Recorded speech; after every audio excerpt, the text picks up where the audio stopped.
Hello everyone. IQ study classes के YouTube channel पर आप सभी का हार्दिक स्वागत। मैं हूं प्रकाश और आज मैं बताऊंगा कि धर्मनिरपेक्षता क्या होती है, भारत में धर्मनिरपेक्षता की शुरुआत कब से हुई थी, इसका कौन सा एरा है। यह बताने से पहले मैं आपसे गुजारिश करूंगा कि जितने भी मेरे यहाँ पर यूट्यूब चैनल को देखने वाले मेरे सहपाठी हैं, मेरे सहयोगी हैं, मेरे जितने भी मित्रगण हैं, कृपया करके इसको लाइक एंड शेयर करने की कोशिश करें। चलो हम अपने टॉपिक के ऊपर चर्चा करते हैं, जिसका नाम है सेक्युलरिज्म यानी धर्मनिरपेक्षता। यह मैं बताऊं उससे पहले आपको वर्ल्ड का मैप दिखाई दे रहा है। वर्ल्ड के मैप के अंदर एक जो आपको रेड कलर के अंदर आपको दिखाई दे रहा है, कुछ आपके स्टेट्स या कुछ आपके कंट्री इस प्रकार के हैं जिनको रेड कलर के थ्रू मार्क्स किया गया है। कुछ आपके स्टेट्स इस प्रकार के हैं जहाँ पर ब्लू कलर के अंदर आपको मार्क्स किया गया है। तो इसके बारे में हम चर्चा कर लेते हैं थोड़ी सी कि विश्व के अंदर, वर्ल्ड के अंदर कौन कौन सा ऐसा राज्य है जहाँ पर धर्मनिरपेक्षता है, कौन कौन सा ऐसे राज्य है जो किसी एक विशेष धर्म को फॉलो करता है और एक किसी विशेष रिलीजन को मानने वाला स्टेट है, उसके बारे में हम यहाँ पर चर्चा कर लेते हैं। तो यदि मैं बात करूँ तो रेड कलर के अंदर जो आपको क्षेत्र दिखाई दे रहा है, जो आपको एरिया दिखाई दे रहा है, वे वो स्टेट है जहाँ पर रिलीजन को माना जाता है, यानी उनके संविधान में रिलीजन को महत्व दिया जाता है, यानी इम्पोर्टेंस दिया जाता है रिलीजन को, धर्म को। इसके बारे में हम चर्चा करते हैं। तो वो कौन कौन से स्टेट है, तो आपको कुछ स्टेट्स अफ्रीकन कॉन्टिनेंट के अंदर दिखाई दे रहे हैं, कुछ आपको स्टेट्स एशिया कॉन्टिनेंट के अंदर दिखाई दे रहे हैं, आपको इधर ये ग्रीनलैंड वाला हिस्सा दिखाई दे रहा है, उसके बाद में आपको अर्जेंटीना वाला हिस्सा दिखाई दे रहा है। ये इस प्रकार के आपके कंट्री है, इस प्रकार के स्टेट्स है जहाँ पर रिलीजन को ही महत्व दिया जाता है, यानी इम्पोर्टेंस रिलीजन को दिया जाता है। हम भारत की बातचीत करें तो भारत के अंदर आपको ब्लू कलर के अंदर दिखाई दे रहा है। इसका मतलब है कि इस राज्य का या फिर भारत देश का कोई भी रिलीजन नहीं है, कोई भी धर्म नहीं है, उसी को ही हमने क्या कहा, इसीलिए इसको ब्लू कलर जॉब के अंदर आपको दर्शाया गया है। आगे हम चर्चा करते हैं। यदि मैं आगे चर्चा करूं तो भारत में इसकी शुरुआत, यानी शुरुआत किस प्रकार से होती है, भारत में धर्मनिरपेक्षता की या फिर सांप्रदायिकता की शुरुआत किस प्रकार से होती है, मैं इस टॉपिक के ऊपर चर्चा करूंगा, कृपया करके समझने की कोशिश कीजिएगा। यदि मैं इसकी चर्चा करूं तो भारत में एक एरा आता था जिसको कहते हैं वैदिक सिविलाइजेशन, यानी वैदिक सभ्यता। तो वैदिक सभ्यता के अंदर जो सोसाइटी का जो क्लासिफिकेशन का जो बेस है, सोसाइटी का क्लासिफिकेशन का जो बेस है, जिसको कहते हैं आधार, वह था कार्य यानी वर्क। वह था वर्क यानी कार्य के आधार पर सोसाइटी का डिवीज़न किया जाता था। तो वैदिक काल के थ्रू कौन कौन से आपके वर्ग आते थे, कौन कौन से आपके पार्ट्स आते थे, उनके बारे में हम देखने की कोशिश करते हैं। तो ब्राह्मण आता था, यानी यहाँ पर ब्राह्मण आता था, शूद्र आते थे, यानी यह तो आधार था आपका वैदिक एरा का, वैदिक सिविलाइजेशन का, यानी वैदिक सभ्यता का। यही आपका सांप्रदायिकता के अंदर कन्वर्ट हो जाता है, यही क्लासिफिकेशन आपका कम्युनलिज्म के अंदर कन्वर्ट हो जाता है उत्तर वैदिक काल के एंडिंग के समय में, यानी उत्तर वैदिक काल के शुरुआत में। उत्तर वैदिक काल के अंदर यही आपका पार्ट है किसके अंदर कन्वर्ट हो जाता है, तो जाति के आधार पर, यानी सांप्रदायिकता के आधार पर समाज का क्लासिफिकेशन हो जाता है। सांप्रदायिकता के आधार पर जब हम बातचीत करें, यानी धर्म के आधार पर हो, चाहे आपका कास्टिज्म यानी कास्ट के आधार पर हो, जाति के आधार पर हो, तो ब्राह्मण का बेटा क्या कहलाएगा? ब्राह्मण ही कहलाएगा। ब्राह्मण का बेटा ब्राह्मण ही कहलाएगा और ब्राह्मण का बेटा ब्राह्मण ही कहलाएगा। क्षत्रिय का पुत्र क्षत्रिय ही कहलाएगा और वैश्य का पुत्र वैश्य ही कहलाएगा और शूद्र का पुत्र शूद्र ही कहलाएगा। यह बेसिस था उत्तर वैदिक काल के शुरुआत में, उत्तर वैदिक काल के स्टार्ट्स में।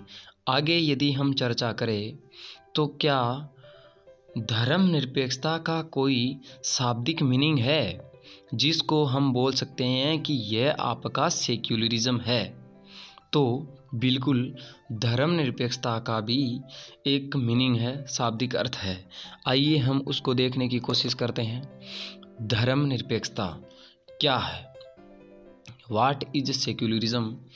सेक्युलरिज्म यानी धर्मनिरपेक्षता क्या है? भारतीय संविधान, इंडियन कॉन्स्टिट्यूशन सभी धर्मों को अपने धार्मिक विश्वासों, तौर तरीकों को अपनाने की पूरी छूट देता है, जिसको हमने क्या नाम दिया? सेक्युलरिज्म यानी धर्मनिरपेक्षता नाम दिया। अब मान लीजिए कि भारतीय संविधान के अंदर इस प्रकार से नहीं कहा गया है कि सेंटर का आपका अलग रिलीजन होगा, स्टेट का अलग रिलीजन होगा और जो आपकी लोकल बॉडीज़ हैं उनका अलग रिलीजन होगा। इस प्रकार से नहीं है। यहाँ पर किसी भी व्यक्ति को, भारत में किसी भी व्यक्ति को, किसी भी क्षेत्र के लोगों को इस प्रकार से नहीं है कि उनके ऊपर रिलीजन थोपा जाए, उनके ऊपर रिलीजन की डिपेंडेंसी बताई जाए। इस प्रकार से नहीं किया गया है। यानी सिंपल और स्वीट लैंग्वेज के अंदर यदि हम धर्मनिरपेक्षता की बातचीत करें कि धर्मनिरपेक्षता क्या है, तो भारतीय राज्य ने धर्म और राज्य की शक्ति को एक दूसरे से अलग रखने की रणनीति अपनाई। इसी को ही धर्मनिरपेक्षता कहा गया। यानी आप इस प्रकार से समझने की कोशिश करो कि राज्य किसी भी व्यक्ति के धार्मिक मामले में हस्तक्षेप नहीं कर सकता है। राज्य को सेपरेशंस ऑफ पावर्स के तहत राज्य को धर्म से अलग रखा गया है, यानी सेपरेट रखा गया है। स्टेट को धर्म से सेपरेट रखा गया है। इसी को ही हमने सेक्युलरिज्म नाम दिया, यानी धर्मनिरपेक्षता नाम दिया। धर्म को राज्य से अलग रखने की यही अवधारणा ही धर्मनिरपेक्षता कहलाती है, यानी सेक्युलरिज्म कहलाती है। यानी सिंपल एंड स्वीट लैंग्वेज के अंदर मैं बताना चाहूँ तो यह आपका एक स्टेट हो सकता है। अब इस स्टेट के अंदर जितने भी पीपल्स रहते हैं, उस स्टेट के जितने भी पीपल्स है उसके अंदर जो आपकी पॉलिटिकल बॉडी जो यहाँ पर काम कर रही है, जिसके अंदर मान लीजिए कि चाहे आपकी लेजिस्लेटिव काउंसिल हो सकती है, चाहे मान लीजिए कि आपका लेजिस्लेटिव असेंबली हो सकती है। ये इस प्रकार से नहीं है कि ये इनको बाध्य करवाएगी कि आपको इस धर्म को ही फॉलो करना है, इस धर्म को ही मानना है। इस प्रकार से भारतीय संविधान में बाध्यता नहीं है। यही आपका कहलाया सेक्युलरिज्म, यानी यही आपका क्षेत्र कहलाया धर्मनिरपेक्षता, यानी धर्मनिरपेक्षता। यदि मैं और बड़ा करना चाहूँ कि व्हाट इज सेक्युलरिज्म यानी धर्मनिरपेक्षता क्या है, तो डेफिनेशन कहती है कि secularism is not concerned with religion और religious matter.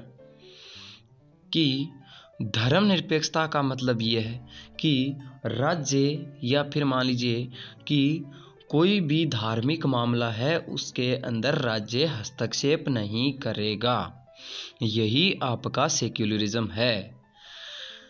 Secularisation refers to the declining influence of religion and religious values within a given culture. People will have a rational outlook. Indian Constitution is one of the unique constitutions of the world which takes care of each and every section of the society.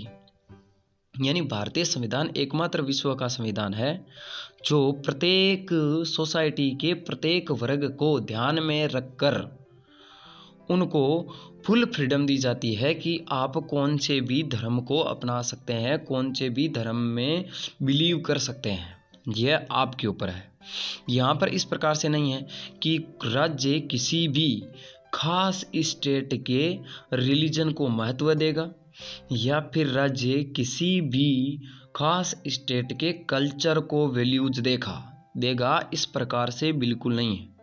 यहाँ पर राज्य को धर्म के मामले से बाहर ही रखा गया है, आउटसाइड ऑफ द रिलीजन, यानी धर्मनिरपेक्ष के मुद्दों से इसको बाहर ही रखा गया है। That is non is secularism, यानी इसी को ही हमने नाम दिया धर्मनिरपेक्षता।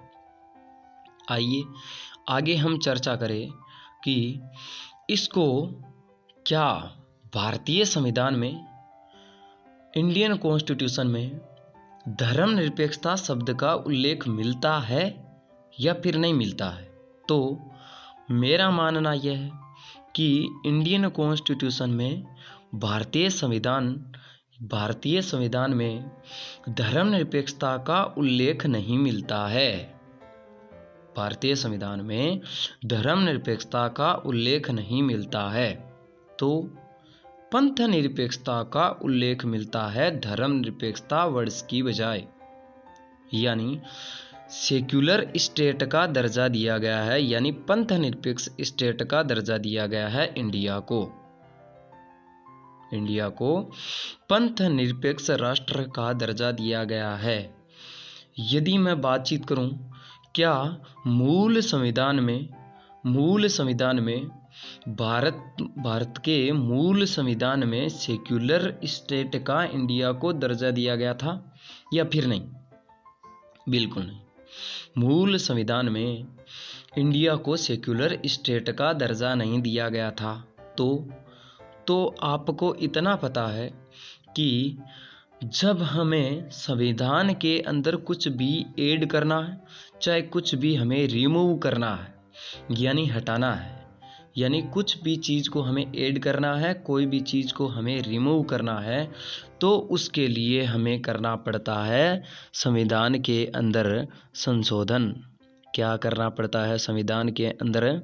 संशोधन, यानी संविधान में आपको करना पड़ेगा संशोधन। तो पंथ निरपेक्ष शब्द को भारतीय संविधान की उद्देशिका, भारतीय संविधान का जो बेस है, जो आधार है, इंडियन कॉन्स्टिट्यूशन का जो बेस है, आधार है, that is non is over preamble, हमारी प्रस्तावना, उस प्रस्तावना में, भारतीय संविधान में, उस प्रस्तावना में इस पंथ निरपेक्ष वर्ड को, पंथ निरपेक्ष शब्द को 42वां अमेंडमेंट, 42वां संविधान संशोधन 1976 के अंदर ऐड किया गया था। 42वां अमेंडमेंट 1976 के अंदर इसको अमेंडमेंट किया गया था, यानी इसको अंदर अमेंडमेंट करके ऐड किया गया था पंथ निरपेक्ष शब्द को। अब आपको पता होना चाहिए कि 42वां अमेंडमेंट 1976 के अंदर अमेंडमेंट करके, संशोधन करके भारतीय संविधान की जो प्रस्तावना है, जो प्रियम्बल है, उसके अंदर 3 शब्दों की विवेचना की थी।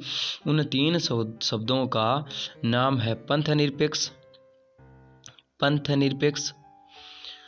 समाजवाद और अखंडता, समाजवाद और अखंडता। इन 3 वर्डों को ऐड किया गया था, यानी 3 शब्दों को जोड़कर भारतीय संविधान में पंथ निरपेक्ष, समाजवाद और अखंडता वर्डों को, यानी शब्दों को जोड़ा गया था भारतीय प्रस्तावना में। आगे हम यदि चर्चा करें तो ये आपको डायग्राम के माध्यम से यहाँ पर दर्शाया गया है कि सेक्युलरिज्म का क्या मतलब है, आप डायग्राम के थ्रू समझ सको, इसलिए उसके बाद में हम चर्चा करें कि क्या भारतीय संविधान में इसका कोई उल्लेख मिलता है, कोई आपको प्रूफ मिलता है, तो यदि हम चर्चा करें तो भारतीय संविधान में इसका उल्लेख मिलता है। इंडियन कॉन्स्टिट्यूशन के अंदर भारतीय नागरिकों को कुछ अधिकार दिए गए जिसको कहते हैं फंडामेंटल राइट्स यानी मौलिक अधिकार। भाग नंबर 3 और आर्टिकल नंबर 12 से लगाकर 35 तक भारतीय संविधान में आर्टिकल नंबर 12 से 35 तक आपको फंडामेंटल राइट्स यानी मौलिक अधिकारों का प्रावधान मिलता है। यदि मैं चर्चा करूं कि फंडामेंटल राइट्स नंबर 4 यानी मौलिक अधिकार नंबर 4 जिसको कहते हैं फ्रीडम ऑफ रिलीजन यानी धार्मिक स्वतंत्रता का अधिकार। धार्मिक स्वतंत्रता का अधिकार जिसके अंदर आपको कुछ आर्टिकल दिए गए हैं, इन आर्टिकल को आपको पढ़ने की आवश्यकता है। तो धार्मिक स्वतंत्रता का अधिकार उसके अंदर आपके 4 आर्टिकल है। तो right to religious freedom article number 25 to 28। पहला 26 article number 26 freedom to profess and propagate any religion article number 25। यानी सीधे और सिंपल वर्डों के अंदर यह बताया गया है कि आर्टिकल नंबर 25 में धर्म एवं अंतःकरण की स्वतंत्रता दी गई है। यानी आप देखते होंगे कि हिंदू के अंदर जो लोग होते हैं वो आपके तिलक रखते हैं, मुस्लिम वाले लोग दाढ़ी रखते हैं और सिखिज्म के अंदर लोग कृपाण यानी तलवार रखते हैं। तो यह कौन से आर्टिकल के तहत रखते हैं? विशेष अधिकार, विशेष स्पेशल प्रोविज़न वो कौन से आर्टिकल के तहत दिया गया है? तो अकॉर्डिंग टू आर्टिकल नंबर 25 उसके तहत दिया गया है। आर्टिकल नंबर 26 तो freedom to manage religious affairs article number 26। Article number 26 के अकॉर्डिंग धार्मिक कार्यों को प्रबंधन की स्वतंत्रता है। धार्मिक कार्यों के प्रबंधन की स्वतंत्रता है, आप प्रबंधन कर सकते हो आर्टिकल नंबर 26 के अनुसार। Article number 27 freedom not to pay taxes for the promotion of any particular religion article number 27। यानी धार्मिक कार्यों में यदि आप कोई भी राशि लगाते हो तो उस राशि के ऊपर आपका टैक्स नहीं लगेगा। यानी outside of the taxation in India of religion, यानी धर्म के आधार पर आपके कोई भी यहाँ पर टैक्स नहीं लगेगा according to article number 27। Article number 28 no religious instructions in governmental educational institutions.